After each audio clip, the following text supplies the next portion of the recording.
Ravi D Channannavar ಕಾರ್ಮಿಕ ಇಲಾಖೆಗೆ ವರ್ಗಾವಣೆ. ಇನ್ನು ರಾಜ್ಯ ಅಗ್ನಿಶಾಮಕ ಮತ್ತು ತುರ್ತು ಸೇವೆ ಇಲಾಖೆಯ ಡಿಐಜಿ ರವಿ ಡಿ ಚನ್ನಣ್ಣನವರ್ ಕಾರ್ಮಿಕ ಇಲಾಖೆಗೆ ವರ್ಗಾವಣೆ. ರಾಜ್ಯ ಅಗ್ನಿಶಾಮಕ ಮತ್ತು ತುರ್ತು ಸೇವೆ ಇಲಾಖೆಯ ಡಿಐಜಿ ಅಗ್ನಿಶಾಮಕ ಇಲಾಖೆ ಡಿಐಜಿ ಆಗಿದ್ದ ರವಿ ಚನ್ನಣ್ಣನವರ್ ಡಿಐಜಿ ರವಿ ಡಿ ಚನ್ನಣ್ಣನವರ್ ವರ್ಗಾವಣೆಗೊಳಿಸಿ ಆದೇಶವನ್ನು ಹೊರಡಿಸಲಾಗಿದೆ. ಕಾರ್ಮಿಕ ಇಲಾಖೆಯ ಹುದ್ದೆ ನೀಡಿದ ರಾಜ್ಯ ಸರ್ಕಾರ ಕಾರ್ಮಿಕ ಕಲ್ಯಾಣ ಮಂಡಳಿ ಕಾರ್ಯದರ್ಶಿ ಹುದ್ದೆಯನ್ನು ಕೊಟ್ಟಿದ್ದಾರೆ. 2.5 ವರ್ಷದ ಬಳಿಕ ಮತ್ತೆ ಸ್ಥಳ ಬದಲಾವಣೆ. ರಾಜ್ಯದಲ್ಲಿ ಮುಂದುವರೆದ ಐಪಿಎಸ್ ಅಧಿಕಾರಿಗಳ ವರ್ಗಾವಣೆ. ರವಿ ಡಿ ಚನ್ನಣ್ಣನವರ್ ಕಾರ್ಮಿಕ ಇಲಾಖೆಗೆ ವರ್ಗಾವಣೆಯನ್ನ ಮಾಡಲಾಗಿದೆ. ರಾಜ್ಯ ಅಗ್ನಿಶಾಮಕ ಮತ್ತು ತುರ್ತು ಸೇವೆ ಇಲಾಖೆಯ ಡಿಐಜಿ ಅಗ್ನಿಶಾಮಕ ಇಲಾಖೆ ಡಿಐಜಿಯಾಗಿದ್ದ ರವಿ ಚನ್ನಣ್ಣನವರ್ ಸದ್ಯಕ್ಕೆ ವರ್ಗಾವಣೆಯನ್ನ ಮಾಡಲಾಗಿದೆ. ಡಿಐಜಿ ರವಿ ಡಿ ಚನ್ನಣ್ಣನವರ್ ವರ್ಗಾವಣೆಗೊಳಿಸಿ ಆದೇಶವನ್ನು ಹೊರಡಿಸಲಾಗಿದೆ. ಕಾರ್ಮಿಕ ಇಲಾಖೆಯ ಹುದ್ದೆಯನ್ನ ನೀಡಿದ ರಾಜ್ಯ ಸರ್ಕಾರ ಕಾರ್ಮಿಕ ಕಲ್ಯಾಣ ಮಂಡಳಿ ಕಾರ್ಯದರ್ಶಿ ಹುದ್ದೆಯನ್ನ ಕೊಟ್ಟಿದ್ದಾರೆ. 2.5 ವರ್ಷದ ಬಳಿಕ ಮತ್ತೆ ಸ್ಥಳ ಬದಲಾವಣೆ.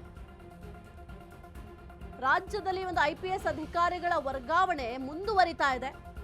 ಅತಿ ಹೆಚ್ಚಾಗಿ ರಾಜ್ಯದಲ್ಲಿ ಐಪಿಎಸ್ ಅಧಿಕಾರಿಗಳ ವರ್ಗಾವಣೆ ಮಾಡಲಾಗ್ತಾ ಇದೆ. ಇದರಿಂದ ಐಪಿಎಸ್ ಅಧಿಕಾರಿಗಳಿಗೂ ಕೂಡ ಬಹಳ ತೊಂದರೆ ಆಗ್ತಾ ಇದೆ.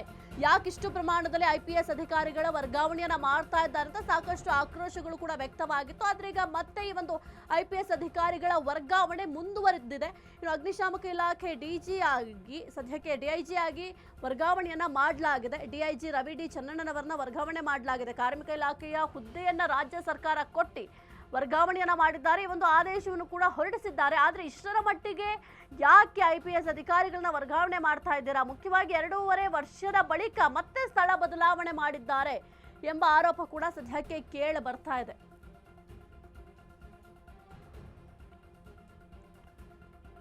ರವಿ ಡಿ ಚನ್ನಣ್ಣನವರ್ ಕಾರ್ಮಿಕ ಇಲಾಖೆಗೆ ವರ್ಗಾವಣೆ ಮಾಡಲಾಗಿದೆ. ರಾಜ್ಯ ಅಗ್ನಿಶಾಮಕ ಮತ್ತು ತುರ್ತು ಸೇವೆ ಇಲಾಖೆಯ ಡಿಐಜಿ ಆಗಿ ಕೆಲಸವನ್ನ ಮಾಡ್ತಾ ಇದ್ರು. ಇನ್ನು ಅಗ್ನಿಶಾಮಕ ಇಲಾಖೆ ಡಿಐಜಿ ಆಗಿದ್ದಂತಹ ರವಿ ಚನ್ನಣ್ಣನವರವರನ್ನ ಸದ್ಯಕ್ಕೆ ವರ್ಗಾವಣೆ ಮಾಡಿ ಸರ್ಕಾರ ಮಹತ್ವದ ಆದೇಶವನ್ನ ಹೊರಡಿಸಿದೆ. ಕಾರ್ಮಿಕ ಇಲಾಖೆಯ ಹುದ್ದೆಯನ್ನು ಕೂಡ ರಾಜ್ಯ ಸರ್ಕಾರ ಕೊಟ್ಟಿದೆ. ಆದರೆ 2.5 ವರ್ಷ ಆಗಿದೆ. 2.5 ವರ್ಷದ ಬಳಿಕ ಮತ್ತೆ ಒಂದು ಸ್ಥಳವನ್ನ ಬದಲಾವಣೆ ಮಾಡಿದ್ದಾರೆ. ಕೇವಲ ಇದು ಇವರೊಬ್ಬರಿಗೆ ಅಲ್ಲ, ಸಾಕಷ್ಟು IAS ಅಧಿಕಾರಿಗಳಿಗೂ ಕೂಡ ತೊಂದರೆ ಆಗ್ತಾ ಇದೆ.